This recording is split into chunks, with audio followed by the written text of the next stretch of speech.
नमस्कार, आप देख रहे हैं न्यूज 24 मध्य प्रदेश छत्तीसगढ़ और मैं हूं आपके साथ पवन पांडे। अहम खबर के साथ बुलेटिन की शुरुआत करते हैं। तो उत्तरकाशी के सिलकारा टनल में रेस्क्यू पूरा हो गया है और सभी 41 मजदूर सुरक्षित बाहर निकाल लिए गए हैं। 17वें दिन सभी 41 मजदूर सुरक्षित निकाले गए। 41 मजदूर चिन्यालीसौड़ के अस्पताल में भर्ती करा दिए गए। 12 नवंबर से सिलकारा टनल में ये 41 मजदूर फंसे हुए थे, जिनको की सुरक्षित बाहर अब निकाल लिया गया है। और तस्वीरें आपकी स्क्रीन पर हैं। सूबे के मुखिया पुष्कर सिंह धामी, केंद्रीय मंत्री वीके सिंह वहां पर खुद मजदूरों की अगवानी करने के लिए पहुंचे और जो मजदूर इस बड़ी चुनौती से पार पाकर बाहर निकले तो उनका आप तस्वीरों में देख सकते हैं, फूल माला पहनाकर और शॉल ओढ़ाकर उनका गर्मजोशी के साथ स्वागत किया जा रहा है। तो इनके जोश और जज्बे का अंदाजा ऐसी बात से लगाया जा सकता है कि सभी के 41 मजदूर जो हैं वो अपने पैरों पर चलकर बाहर आए, कोई स्ट्रेचर पर नहीं गया। फिलहाल सभी को सिलकारा टनल से बाहर निकाल लिया गया है। 41 मजदूर 12 नवंबर से फंसे हुए थे। 17 दिन का ये संघर्ष इनका रहा और इसको लेकर तमाम सियासी सूरमाओं ने, तमाम नेताओं ने अपनी प्रतिक्रियाएं दी हैं। इसको लेकर छत्तीसगढ़ के मुख्यमंत्री भूपेश बघेल, मध्य प्रदेश के मुख्यमंत्री शिवराज सिंह चौहान, प्रधानमंत्री नरेंद्र मोदी समेत तमाम दिग्गज नेताओं ने काफी ज्यादा सराहना की है और इन मजदूरों के जो हौसले हैं उनको नमन किया है। जिसके बाद इनके परिजनों और जो स्थानीय लोग हैं उनके चेहरे पर खुशी का माहौल देखा गया, आतिशबाजी की गई। सभी भारतीयों इसको लेकर दुआएं कर रहे थे, उनकी दुआएं रंग लाईं और 17 दिन तक मैराथन संघर्ष के बाद यहां पर यह खुशी के पल आए और खुशी के पलों में खुद मुख्यमंत्री पुष्कर सिंह धामी वहां पर पहुंचे और मजदूरों का गर्मजोशी के साथ फूल मालाएं पहनाकर उनका अगवानी की, उनका स्वागत किया। और ये वो तस्वीरें मिठाई बांटते हुए जो तमाम स्थानीय लोग थे, मजदूरों के परिजन भी वहां पर पहुंचे। तो कई राज्यों के मजदूर यहां पर 17 दिन फंसे रहे, जिंदगी के साथ उनकी जद्दोजहद चलती रही। फिलहाल सभी मजदूरों को वापस बाहर निकाल लिया गया है और अभी उनको मेडिकल सुपरविजन में रखा गया है। तो बेहद ही खास ये तस्वीरें आपकी स्क्रीन पर, जोश और उमंग के बीच मिठाइयां बांटते हुए, फूल माला पहनाकर उनके जोश और जज्बे को नमन करते हुए। और इसके बाद अब उत्तराखंड सरकार की तरफ से 1 लाख रुपए मुआवजे और 20 दिन की छुट्टी का ऐलान किया गया है। 17 दिन तक ये मैराथन संघर्ष चला, जिसके बाद ये स्वर्णिम घड़ी आई जब कल 7 बजकर शाम के 50 मिनट पर पहला मजदूर बाहर आया और फूल माला पहनाकर, शाल उड़ाकर उसका स्वागत किया गया। सभी 41 मजदूर अपने पैरों पर चलकर वापस आए, किसी को भी स्ट्रेचर की जरूरत नहीं पड़ी। यह उनके जोश और जज्बे को दिखाता है। तस्वीरें आपकी स्क्रीन पर हैं। सूबे के मुख्यमंत्री पुष्कर सिंह धामी, केंद्रीय मंत्री वीके सिंह मजदूरों की अगवानी करते हुए। और ये वो तस्वीरें जब सभी 41 मजदूर वापस आ गए, बाहर आ गए, उसके बाद एक ग्रुप फोटो ली गई और सभी मजदूरों के चेहरों पर यह विजयी मुस्कान साफ तौर पर दिखाती हुई कि किस जीवटता की मिसाल हैं ये सभी 41 मजदूर।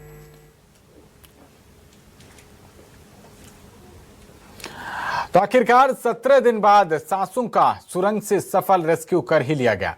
टनल में फंसे 41 मजदूरों को बाहर निकाल लिया गया, लेकिन यह रेस्क्यू ऑपरेशन आसान नहीं था। कुदरत की मनमानी के आगे दुनिया की सबसे विकसित तकनीक फेल हो गई। बड़ी से बड़ी मशीनों का लोहा प्रकृति के लोहे के सामने टूट गया और 41 मजदूरों को बचाने की आस साथ छोड़ रही थी। तभी सामने आए पाताल लोक के देवदूत रैट माइनर्स, जिन्होंने इस नामुमकिन से दिखने वाले काम को मुमकिन कर दिखाया। उन्हीं रैट माइनर्स से न्यूज 24 संवाददाता राहुल प्रकाश ने खास बातचीत की है और बताया कि कैसे इस टनल में फंसे मजदूरों को दोबारा से जिंदगी मिली है। हमारी एक खास रिपोर्ट देखिए। 41 जिंदगियों की जो कोशिश थी कि उनको किस तरीके से बाहर लाना है, एक जद्दोजहद थी। 17वें दिन रेस्क्यू पूरा हुआ। क्या आप जानते हैं कि इस रेस्क्यू को आखिरी अंजाम तक पहुंचाने वाले कौन लोग थे? Rat miners. पूरी तकनीक लगाई गई, लेकिन आखिरी में काम आया वो रेड माइनर्स का कहा जाए कि हथियार, जो हाथों से उस ड्रिल करते हुए उस मुकाम तक पहुंचा जो 41 जिंदगियां थी जो जद्दोजहद कर रही थी 17 दिन से। ये ठीक वो एक टीम है रेड माइनर्स की। ये रेड माइनर्स इतने अहम है, मैं देश को बताना चाहता हूं अपने चैनल के माध्यम से कि ये वो लोग हैं जिन्होंने उस आखिरी पड़ाव को, यानी घंटों में जो हम उम्मीद कर रहे थे कि दिन लग जाएंगे, लेकिन घंटों में वो उम्मीदें पूरी कर दी। जैसे मैं अपनी एक बात बताऊंगा, क्योंकि मुन्ना कुरैशी जो हैं, जो यहाँ से जब जा रहे थे तो मैंने इनसे ऐसे ही बात करी कि आप कैसे कर दोगे। जो इनका अंदाज था वो कुछ इस कदर था कि इनका कहना था कि हम उनको तुरंत ले आएंगे जी। हमें थोड़ा हल्का सा लगा, हमने कहा ये क्या कह रहे हैं, लेकिन ये सच हुआ। आपने देखा ये वो टीम है, ये योद्धाओं की टीम है। अब आप इनके बारे में जानेंगे कि कौन है ये लोग, क्या करते हैं, इनकी असल जिंदगी क्या है। और जो आज देश दुनिया की नज़र जिस टनल पर थी, जिस 41 जिंदगियों पे थी, वो लोग यहाँ मेरे साथ हैं। वकील हसन जो हैं, ये वो चेहरा है, ये वो मुन्ना कुरैशी हैं और ये वो उनकी टीम है जिन्होंने बखूबी उसको अंजाम तक पहुंचाया। सबसे पहले मैं वकील हसन से बात करूंगा। क्या लगता है कि क्या कर दिया आपने? सर, ये हमारी जिंदगी का सबसे बड़ा अचीवमेंट है। हमने कभी सोचा नहीं था हम देश के लिए ऐसा काम कर सकेंगे, और ये बहुत बड़ी खुशनसीबी है जो हमें ये चांस मिला। ये हमारे मतलब जिंदगी का सबसे बड़ा ही, हमारे जिंदगी का सबसे बड़ा वो रहा है। अच्छा, मैं ये जानना चाहता हूँ कि ये रेड माइनिंग होती क्या है वैसे, क्योंकि अगर जनता को समझाना हो, क्योंकि किसी को पता ही नहीं है रेड माइनिंग क्या है, और आपने जो हाथों से किया, और मैं आपसे फिर बाद में और भी पूछूंगा, आप पहले ये बताइए कि रेड माइनिंग है क्या?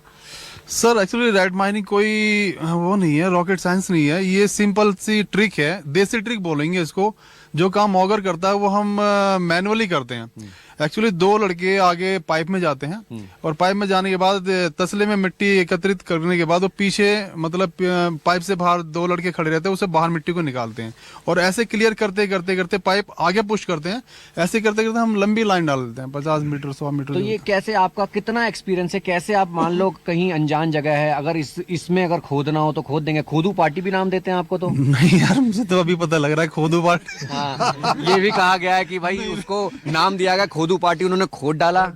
मुझे नहीं पता, ये तो नया ही नाम दे दिया आपने। कोई रेड माइनर्स बता रहा है, कोई खोदू पार्टी बता रहा है। हाँ, क्या आप मुन्ना आप ये बताओ, क्योंकि चर्चाओं में आप लोगों का नाम इतना ज्यादा है, क्योंकि आप ये बताइए असल जिंदगी में आपको कितना साल हो गया है काम करते हुए? पहले मेरे को आज 13 साल हो गए हैं जैक पुशिंग को करते हुए। ये पुशिंग होती है जैसे अभी हमारे सिविल लाइन, गैस लाइन और वाटर लाइन की ये पुशिंग होती है। ये अंडरग्राउंड डलती है, गड्ढा खोद के जब 5-6 मीटर का गड्ढा खोदते हैं, उसके अंदर फिर अंडरग्राउंड जैक पुशिंग होती है, जो सरकार उसका टेंडर पास करवाती है। उस काम को करते हैं। उसी काम को देख के हमने इस काम को अंजाम दिया है। ये आप तक कैसे पहुंचे? ये हमारे भाई वकील भाई हैं, हम काम करते थे पार्टनरी में 2021 में। दोनों भाई अशोक जी है हमारे वहाँ पे, उन्होंने इनके पास फोन करा, भैया के पास, भैया ने हमारे पास करा, हमने इन सबको करा, अपनी टीम बना के आ गए। और मैं मुन्ना एक देख रहा हूँ आपको कि आप पहले भी मुस्कुरा रहे थे जब अंदर जा रहे थे, कि आप जो मोटिवेट जो आप लग रहे थे कि आपको ऐसा लग रहा था कि तुरंत हो जाएगा, और आप अभी भी आपको ऐसा आपको लग रहा है कि आपने एक ऐसा काम कर दिया है जो शायद 16 दिन लग गए थे सबको? नहीं, मेरे को नहीं लगता, मुझे अपने पे बहुत भरोसा है। सबों को मैं बोल के भी लाया था, और सबों को इन्हें भी अपने पे भरोसा है। मुझे इन 3 लौंडों पे और एक चौथा ये रहा, इन 4 लौंडों पे इतना भरोसा है। एक बार जहाँ लग गए ना, 6 दिन का काम 1 दिन में निपटा। अच्छा, जब आपने शुरुआत करी, शुरुआत कैसे करी? क्योंकि शुरुआत ही सबसे ज्यादा कठिन होती है। आपको लगता है ना कि यार अब दुनिया देख रही है, टीवी है, कई चीजें हैं, सीएम भी यहाँ थे, उन्होंने भी बात की होगी आपसे? नहीं, तो कैसे मतलब पहले शुरुआत कैसे करी आप? यहाँ पे सर ये कटर जो फंस गया था इनका, इन्होंने जो इनका जो वो था ना, ये ओगर मशीन, उसके हेरो ना अंदर सरियों में फंस गए थे जो कटर थे इनके। तो कटर इनके काट काट के निकाल के बाहर फेंक दिए उन्होंने, वेल्डरों ने। उसके बाद में हमारा नंबर आया था, उसमें सरिया थी, हम अंदर काटते थे, हमारे लड़के कुछ हिस्से रह गए थे ये हमारे लड़के अंदर काटते थे अपने मट्टी, वो सरिया काटते थे, ये अंदर अपना। अच्छा, जो मशीनें काट रही थी वो मशीनें फंस रही थी, आप लोग हाथों से कैसे काट ले रहे थे? जगह कम, गैस कटर से? सरिया गैस कटर से कटती थी। तो क्या आपको लगता है कि मशीनों से ज्यादा ये हाथ मजबूत है, हाथ कारगर है? सर हाथ तो सारी चीज बनाया करते हैं, मशीन बनाई, इन हाथों ने सारी चीज बना दी। आज आपने जो काम किया है, आपकी टीम ने जो काम किया है, मैं भी सबसे बात कर रहा हूँ, जो मन में आपको लग रहा है कि आपने कुछ किया है ऐसा? मेरे को लग रहा है इस काम को देख के ऐसा लग रहा है इस दुनिया का सबसे बड़ा काम हम लोगों ने किया है। नहीं यार, हाँ ऐसा ही हो गया। नहीं नहीं, अब ना कह सकते दुनिया का सबसे बड़ा काम, बहुत बड़े बड़े काम दुनिया में हुए हैं, लेकिन हमारी लाइफ का सबसे बड़ा काम ये है। हमारी लाइफ का, हाँ, हमारी लाइफ का सबसे बड़ा काम ये है। तो वकील भाई आपसे जानना चाह रहा था कि जब आप लोगों की टीम आप लोगों ने इनको ब्रीफ भी किया था कि यार वही करना है जो हम करते हैं, ऐसा बोला था, क्या था? एक्चुअली जो मुन्ना है मेरे से ज्यादा ही एक्सपीरियंस है, क्योंकि ग्राउंड पे तो यही रहता है। तो बाकी मैं मोटिवेट पूरा रखता हूँ और फिक्रमंद भी पूरा रहता हूँ। तो मुझे फिक्रमंद वैसे होने नहीं देते ये लोग, मेरा हौसला ये बढ़ाता है, मैं इनका हौसला बढ़ाता हूँ। अच्छा, आप कहाँ से हैं? सर दिल्ली से हम भी। अच्छा, दिल्ली में क्या करते हैं आप? सर काम तो मैं यही करता हूँ और क्या अलग काम कितने सालों से? 8-10 साल हो चुके हैं इसको करते हुए। तो कोई कंपनी आपको हायर करती है या पहली बार आपको किसी बड़ी कंपनी ने बुलाया है? नहीं, कंपनी हायर करती है, ऐसे कुछ नहीं होता, और सभी कंपनियां बड़ी होती है इस काम में, कोई कंपनी छोटी होती ही नहीं है। सब कंपनियां बड़ी होती है और कंपनी ही हायर करती है हमको। आपको कैसे कनेक्ट किया यहाँ? हमने काम किया था 2021 में देहरादून में। वहाँ एक वुड हिल में अशोक जी करके थे, बहुत जेंटल, बहुत ही अच्छे आदमी है, बहुत ही बढ़िया आदमी है वो। तो उन्होंने बोला हसन तुम्हारी जरूरत पड़ रही है भाई। मैंने सर क्या हो गया कि वहाँ टनल में 41 लोग फंसे हुए हैं और वहाँ तुम्हें काम करना, बचाना है। तो मैंने सर बोलो कब निकलना है? कहना बस रेडी हो जाओ, आप अपना फोन रेडी रखना और नेटवर्क में रहना, आपसे ये बात करेंगे। फिर भूपेंद्र जी थे कोई मिलने वाले, उन्होंने बात की उनके थ्रू। फिर जाला जी है एनीसल में, तो फिर उन्होंने मेरे से कांटेक्ट किया, फिर उनसे बात करके, जाला जी से बात करके फिर हम दिल्ली से निकले हैं। क्या लगता है कि आपका ऐसा काम था कि आपको दिल्ली से आप ही की टीम को आखिरी जिम्मे मिला और आपने वो कर दिखाया? सर ये तो लक ही बोला जाएगा, हमारे लड़कों की लक बोला जाएगा इस चीज के लिए। मैं पर्सनली मैं अपना कैसे बोल सकता, हो सकता है इन लड़कों में से किसी का लक हो जिसकी वजह से काम हमें मिला। अच्छा, आपका नाम क्या है? मोनू।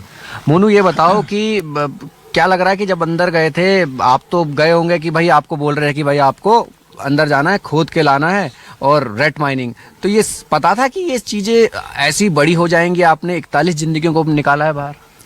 जिंदगी बचाना था हमें तो जी। मजदूर, हम भी मजदूर हैं, वो भी मजदूर हैं। हालांकि वो बच गए तो हमें तो बहुत खुशी है जी, और इतना ही चाहेंगे हम तो ये मैं ये समझना चाह रहा हूँ कि आज आप लोगों से जो आप लोगों ने काम किया है, लोगों ने, किसी ने मुलाकात करी आपसे? जो मंत्री थे आए हुए, कंपनी के बड़े लोग थे, किसी ने आपको मुलाकात करी आप लोगों से? नहीं, सबसे करिए मुलाकात। नहीं, वहाँ से आने के बाद तो किसी सब हैं, लेकिन नहीं, उसके बाद में तो किसी ने कहना चाहो स्पेशली कुछ नहीं। किसी ने धन्यवाद किया? हाँ, धन्यवाद सबने किया है जो भी है। हमारे साथ। अच्छा, आप लोगों में से जब आपने आखिरी दौर का जब पाइप पुश हो गया था, जो निकलने वाले लोग वो देख पाए थे आपको? सबसे पहले किसने देखा होगा? हमने देखा। अच्छा, आपने देखा था। क्या मतलब क्या मूवमेंट था उस समय? उस समय मूवमेंट का खुशी का माहौल था उनका बहुत और ज्यादा। आप ये बताओ, जब आखिरी दौर में जब आपने मिट्टी आखिरी निकाली, जब पाइप पुश हुआ, वो कौन सी टीम थी? कितने लोग थे जिन्होंने निकाला? 5 थे हम। कौन कौन? 1 2 3 4 5।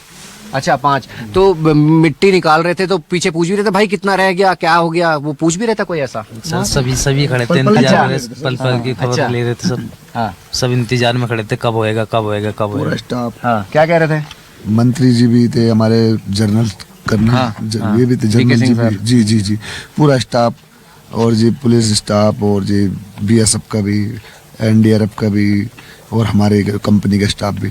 पल पल की जल्दी थी, बस दिल में एक उमंग सी थी, 1 मीटर 2 मीटर के करीब रह गया था, भाई कह रहे थे जल्दी हो जाए। क्या सब उतावले थे। ये मुन्ना, जो आप लोगों का विश्वास कैसे बढ़ा फिर बाद में? सर अपना ऊपर विश्वास है। हाँ।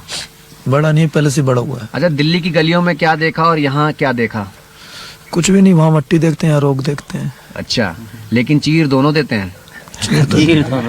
हमने तो रेट माइनिंग अभी तक, जो मैं टीवी में जो लोग आपको देख रहे हैं उनको बताओ कि रेट माइनिंग जो मैं बताऊं, ये कोयले की खान जो होती थी ना, हाँ। वो होती है, और ये एक जैक पुशिंग होती है, ये सीवर लाइन डलती है ना, वो चीज है।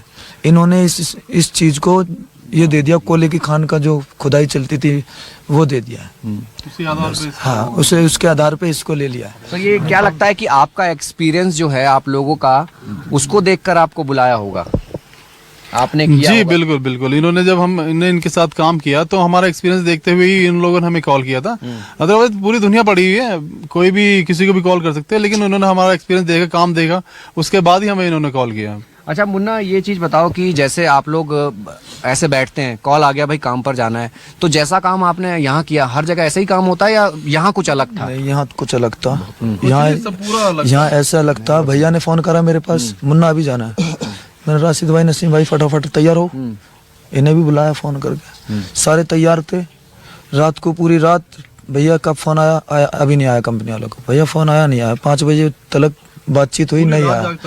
मैं भाई 5 बजे जाके सो गया। क्या काम बोला था आपको? इसी काम के लिए बताया था। ये इतने 41 आदमी फंसा हुए, मैंने वीडियो भेजो, इन्होंने वीडियो भेजी, मैंने भी ये हो जाएगा, नो टेंशन, होएगा। आपने तभी बोल दिया हो जाएगा? हमने तो यहाँ पे भी आने के बाद भी बोला, वहाँ पे भी बोला। एक सिंपल वीडियो हमने उस टाइम यूट्यूब पे भी नहीं देखा, मैं तो खैर अपडेट ले रहा था, लेकिन इसने देख नहीं, मैंने एक वीडियो भेजी सिंपल जिसको, उसको देखते इसने बोल दिया भैया हो जाएगा, आप बेफिक्र रहो, हो जाएगा। मैं देख ले यार, इज्जत पे बन जाए, इज्जत क्या दूसरे की जान पे ही बन जाएगी, तो हम इसमें कोई रिस्क ले नहीं सकते। अच्छा मैं ये पूछना चाह रहा हूँ, जब आप पहुंचे तभी काम पे लग गए थे क्या? नहीं, जब नहीं लगे थे काम पे, हमें यहाँ पे 3-4 दिन बिठाया गया। हम जब जिस दिन ओवर ये डाल रहे थे लोग, तो हमने इनसे मना करा था इस चीज को रहने दिए, मगर जो बंसीर वाले बेचारे उन्होंने अपनी मेहनत करी थी तो उन्होंने डाल दिया, कोई बात नहीं, चल गया वो। तो वो उसमें फंस गया था, अब वो फंस गया तो उसमें 2-3 दिन लग गए काटने में। तो रूटीन आप लोगों का क्या है वैसे? अगर जैसे आप काम डेली होता है, कभी कभी होता है? ऐसा होता है जैसे हमने अभी कंपनी से काम लिया तो हम लापरवाही में करते हैं, 3 मीटर करवा दिया लड़कों से, 6 मीटर करवा दिया। और एक ये जो हमारा टारगेट था, ये मकसद बन गया था हमारा, क्योंकि हमारी भारत की शान थी, एक सबकी नजरें थी इस पर। सबकी नजरें भी, शान भी थी भाई। हमारे एक भारत के 40 आदमी फंस के मर जाना, पता है कितनी बड़ी बात है, और ना बचा पाए। तो आपको मिला नजर इस पे थी, पूरी दुनिया की नजर इस चीज पे थी। जैसे 12 लड़कों में ये समझे 11 लड़कों की टीम ने मतलब लीड ही कर रहा था इन लोगों को, तो ये एक प्लानिंग के तहत सपोज दैट 2 लड़के या 3 लड़के काम कर रहे हैं तो 6 लड़के आराम कर रहे हैं। तो जैसे ये 5-6 घंटे काम करेंगे, उसके बाद 5-6 घंटे दूसरे लड़के काम करेंगे, 5-6 घंटे, इस वजह से थकन किसी को नहीं, और काम कंटिन्यू रहा। ये बिल्कुल एक ऐसा ऐतिहासिक पल है, ऐतिहासिक क्षण है, जिसमें ये तमाम वो टीम है जिनके बीच में आप मौजूद हैं। इनको हमने जाते हुए भी देखा, काम करते हुए भी देखा, और उस सफलता को भी देखा। उस देश ने देखा, दुनिया ने देखा, आप हर हमने देखा। जो चेहरे पे खुशी देखी वो सब ने देखी, वो खुशी इन तमाम लोगों की वजह से है। आखिरी दौर, आखिरी जंग इन लोगों ने जीती है। रेट माइनर्स क्या होते हैं, रेट माइनर्स कैसे काम करते हैं, वो अपने आप को रेट माइनर्स नहीं मानते, हालांकि उनको खोदू पार्टी यहाँ बोला गया। वो खुद बोल रहे हैं कि हम पहली बार ये नाम सुन रहे हैं, लेकिन रेट माइनर्स का क्या काम होता है, जेट पुशिंग का क्या काम होता है, वो पूरा काम ये करते हैं। दिल्ली से बुलाए गए थे, दिल्ली की टीम है, और दिल्ली की टीम ने उत्तराखंड देवभूमि की सिलक्यारा टनल से 41 जिंदगियों को सकुशल बाहर निकाला, और आखिरी दौर में बिल्कुल एक नई खुशी देखने को मिली। कैमसन दीपक दुबे के साथ राहुल प्रकाश, न्यूज़ 24, उत्तराखंड उत्तरकाशी सिलक्यारा टनल।